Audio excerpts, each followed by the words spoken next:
People in one community are complaining about the condition of their water. See for yourself. The liquid coming from faucets in Norton is more brown than clear. And one resident we spoke to said this isn't a new problem. Eyewitness News reporter Julianne Lima is here now with what the town has to say.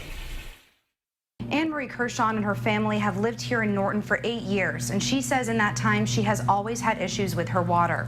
It varies in shades of brown and yellow. This is what the tap water looks like today. Compare that to the water they get from their own water filtration system.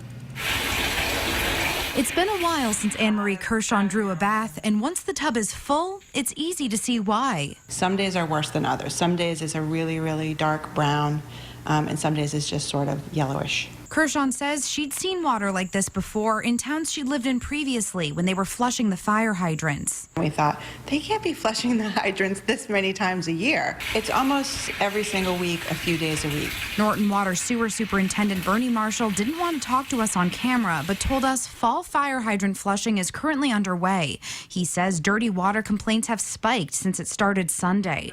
50 people have called, and he claims the department fixed the problem for all of them. You can kind of see that it has a color to it. But Kershaw says she hasn't called to complain. Her family invested in a water filter, which they use for everything, from making coffee to cooking. it just looks and smells gross, and no one wants to drink that. And she isn't alone. The Facebook group Sick of Dirty Water in Norton, Massachusetts has hundreds of members who share photos like these ones, complaining of discolored tap water. We're told that it has something to do with manganese, that there's a lot of it in our water, that it's not a dangerous thing, but it's just unsightly. It's a great town, and it's just would be really nice if we had some clear water.